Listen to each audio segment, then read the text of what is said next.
And welcome back to RFL as we continue our look at today's midterm elections. Big prize nationally, of course, as you know, this election day, the U.S. Senate. Democrats facing an uphill battle, trying to keep control of the chamber. It's an advantage they've held since those 2006 elections. Now, losing the Senate would be seen as a big blow for President Obama, but losing ground in the Senate is pretty typical for second midterms, at least for a recent president. Since 1950, you got to go back really to the years of Eisenhower, the one president in his second term, Bill Clinton, has actually avoided losing seats in the Senate in his final midterm, and his party was already in the minority. In fact, no other recent president has lost less than 6 Senate seats in the Senate in the kind of midterm like we're having today. So the question is, what can we expect this evening, and which races are we going to be watching most closely? And Andrew, we start the night 34-30. Right? That's the math. Democrats with a 4-seat majority, but definitely Republicans have an advantage the way the map breaks out, right? Well, and also because of history, Rich, every Senate seat that's on the ballot tonight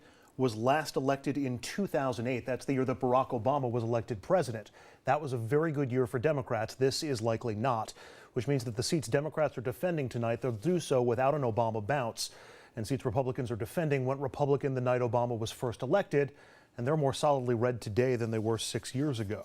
Add to that President Obama's sagging approval numbers and overall voter frustration, and every model now points to a very good night for Republicans.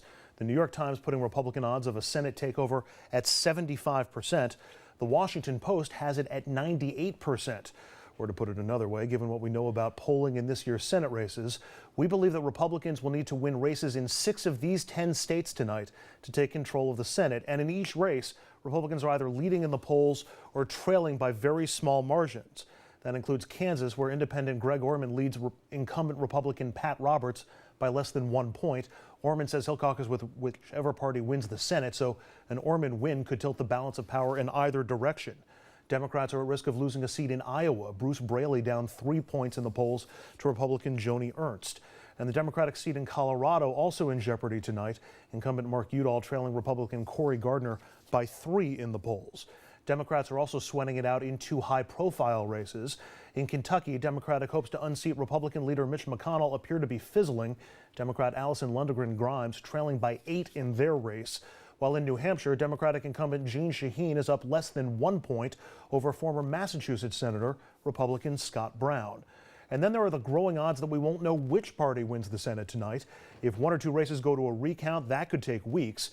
In addition, results in Alaska will come back very late tonight, and that's a close race, while races in Louisiana and Georgia could go to runoff elections if no candidate cracks 50% in today's vote. Alaska, as I mentioned, expected to be a nail-biter. Incumbent Mark Begich trails Republican Dan Sullivan by 2 in the final polls. In Louisiana, Democratic incumbent Mary Landrieu leads, but she's nowhere close to 50% as she runs against 2 Republicans. And in Georgia, Republican David Perdue is closer to the 50% threshold than is Democrat Michelle Nunn. So, Rich, we've used this kind of description before. Democrats, if they want to keep control of the Senate, they're going to have to run something of an inside straight, really peeling off victory and unexpected victory after victory tonight. On the flip side of that, if we find out early that Scott Brown wins in New Hampshire or Tom Tillis wins in North Carolina, one of these states that Democrats need tonight, it's going to be a very long night and a very long 2 years for Democrats. But as we started, there's an historical trend here. And I don't think any party coming out of tonight, no matter how it turns out, whether the Democrats hold a razor-thin majority in the Senate or the Republicans take it over, this is not some mandate from the American public. A little bit later in the program, we'll show some of the exit polls. People are fed up. But they're fed up with everybody in Washington. It's like a pox on both their houses. I think if you gave them an option, hit a race right now, and we'll start all over with a whole new Congress, start January, the public probably would choose option C with that one. But nobody should walk away feeling the love of the American public. Well, no, but and I'm glad that you mentioned that, because you know, as well as I do, that tonight or tomorrow we're going to hear Republicans screaming about a mandate that they claim to have won from the American voters. They'll claim that there is, just based on the overall numbers in the Senate, saying it's a repudiation of Barack Obama's presidency or its support for a Republican agenda. What's maybe even more interesting is how Republicans play with one another if they have the majority in both houses of Congress. Will moderate Republicans be able to resist the pull of Tea Party or more staunchly conservative Republicans Will they vote for things like government shutdowns? Will they go after women's health issues? What direction will the Republicans take if they get the control? And you can argue, and we'll talk about this throughout the evening, I'm sure, that there has been, if you look at some of the Republicans running, a little bit more of a return to the institutional Republicans, more so than the Tea Parties, as to who won, who made it through their primaries, etc. But then the battle becomes when they get back in there. But before we get ahead of ourselves here, there is another legislative battle where the outcome and control remains uncertain tonight. That's the fight for the New York State Senate, Andrew. And again, it started off with a Republican majority this time, but the governor and many Democrats felt that he didn't do enough, or maybe secretly wanted Republicans to keep a narrow majority so that Albany will continue to function the way it has in his first 4 years. He's really gone out there. He's raised money. He's campaigned for Democrats.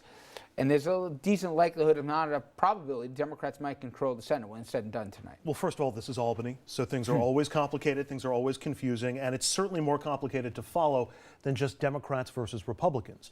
Republicans currently hold a 2-seat edge over Democrats in the New York State Senate, but we're also going to be following that third group, the one in gray on your screen, the Independent Democrats, or IDC. That's the group that's currently working with the GOP. And if, as we fill in those numbers tonight, those independent Democratic numbers are larger than the gap between Democrats and Republicans, the IDC could once again, as it is right now, determine control of the chamber. Of the 5 current members of the IDC, all are expected to win tonight, and the IDC could gain even more members tonight. These 3 state senators could join that group.